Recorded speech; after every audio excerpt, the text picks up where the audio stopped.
तो नेतन्याहू पूरी तरह से क्लियर हैं। वो कह रहे हैं कि हम किसी को बख्शने वाले नहीं हैं और ईरान को भी नहीं बख्शेंगे। आगे बढ़ने से पहले एक तस्वीर आपको दिखा रहा हूं हमास को लेकर, क्योंकि हमास पे तस्वीरें जरा दिखाई यहां पर हमास पर, क्योंकि बड़ा हमला यहां पर किया गया। बड़ी खबर इस वक्त आपको बताऊं, जहां आईडीएफ ने हमास की जो सुरंग है उस पर बड़ा अटैक किया।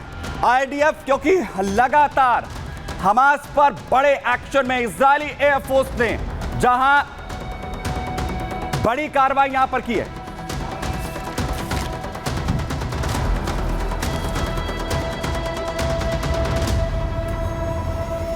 और आगे बढ़ रहा हूं और अब आपको लिए चल रहा हूं युद्ध के एक और मोर्चे की ओर। रूस यूक्रेन के बीच में जो जंग इस वक्त लगातार छिड़ी हुई है और अब यह कहा जा रहा है कि अब परमाणु युद्ध पूरी तरीके से पक्का है। अब परमाणु युद्ध को होने से कोई नहीं रोक सकता है। अमेरिका की तरफ से जेलेंस्की को कहा गया था कि लंबी दूरी की मिसाइलें हमले जो हैं वो रूस पर करो, तो वहीं दूसरी तरफ कहा जा रहा है कि अब पुतिन ने तैयारी कर ली है न सिर्फ अपने देश को, रूस को बचाने के लिए न्यूक्लियर हमले से, और वहीं दूसरी तरफ यह भी कह दिया है कि सिग्नेचर कर दिए हैं कि जो परमाणु हथियार हैं उनका खुला इस्तेमाल जो है वो यहां पर करिए, यानी किसी भी तरीके से जो हमले यहां पर हों उसके लिए किसी भी तरह से जो हमले हैं वो यहां पर नहीं थमने वाले। लेकिन आखिर कैसे, बड़ी अपडेट आपको बता रहा हूं। युद्ध क्षेत्र में जहां यूक्रेन को अमेरिकी इजाजत के बाद पुतिन की तरफ से बड़ा फैसला लिया गया।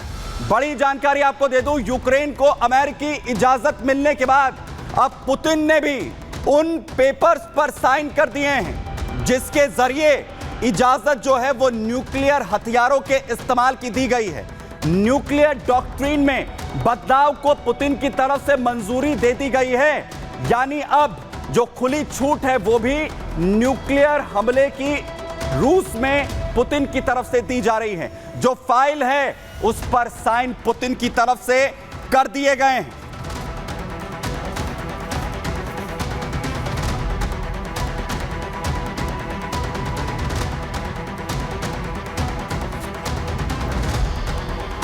और वहीं दूसरी तरफ एक और बड़ी अपडेट आ रही है न्यूक्लियर वॉर से जुड़ी हुई रूस से, जहां पर जो न्यूक्लियस में तब्दीली करी गई।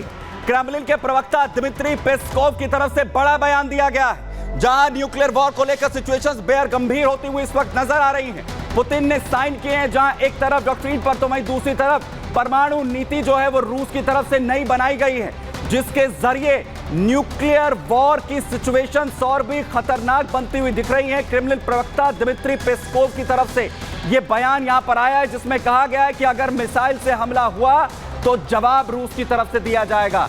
जहां पर जवाब जो है वो रूस की तरफ से खतरनाक होगा। यूक्रेन नाटो देशों पर कार्रवाई भी यहां पर की जाएगी, यानी रूस पूरी तरह इस वक्त क्लियर मोड में नजर आ रहा है कि यानी बड़े हमले यूक्रेन की तरफ से अगर यहां पर किए जाते हैं तो जवाबी कार्रवाई रूस की तरफ से न्यूक्लियर हथियारों से भी हो सकती है। तो सवाल यह कि क्या अब यह युद्ध वर्ल्ड वॉर 3 पूरी तरह घोषित हो चुका है? जरा देखिए।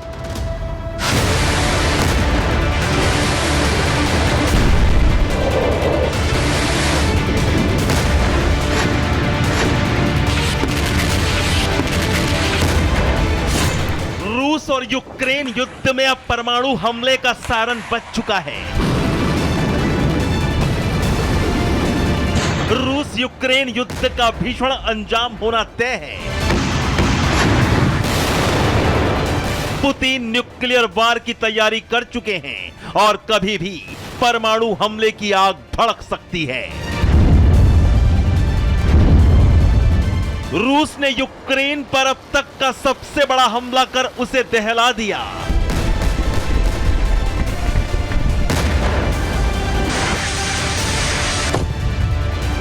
तो अमेरिका ने यूक्रेन को युद्ध में अमेरिकी हथियार इस्तेमाल कर रूस को दहला देने की इजाजत दे दी है। अमेरिका ने यूक्रेन को लॉन्ग रेंज की मिसाइलों से रूस में विध्वंस मचाने के लिए कह दिया है, जिसके बाद तय माना जा रहा है कि यूक्रेन अब रूस को अमेरिकी मिसाइलों से दहलाने जा रहा है। लेकिन पूरी दुनिया इस वक्त घबराई हुई है। इस युद्ध में अगर यूक्रेन ने अमेरिकी हथियारों का इस्तेमाल किया तो पुतिन कोहराम मचा देंगे।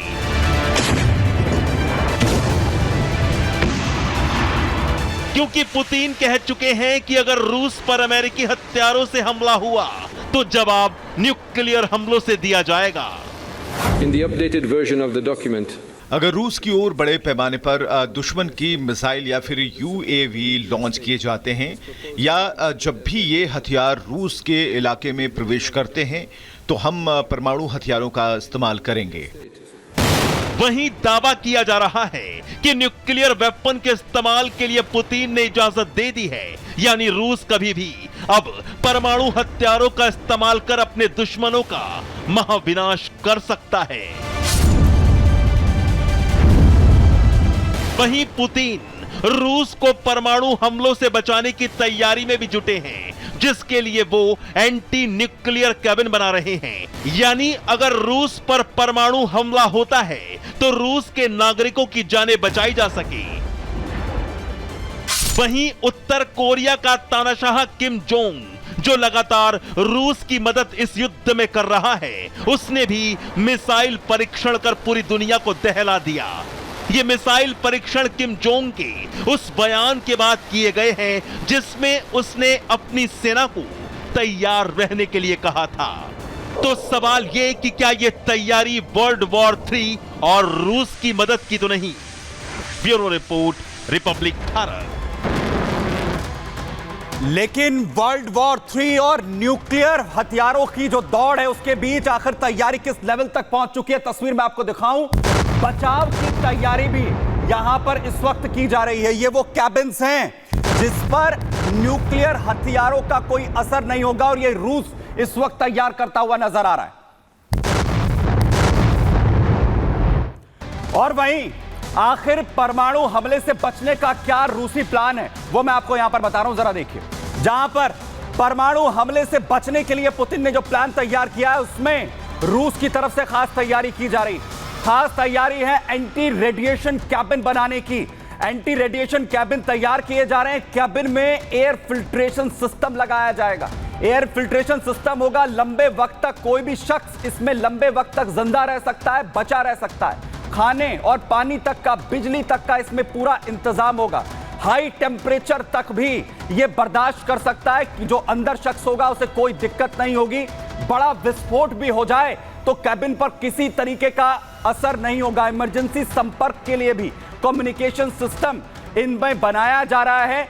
यानी कि अभी से जो पुतिन हैं वो पूरी तैयारी करते हुए नजर आ रहे हैं। यानी न्यूक्लियर वॉर के मुहाने पर इस वक्त ये युद्ध पहुंच चुका है, वहां तक पहुंच चुका है जहां तक आपने सोचा भी नहीं है। संग्राम में आज के लिए इतना ही। दीजिए इजाजत, धन्यवाद।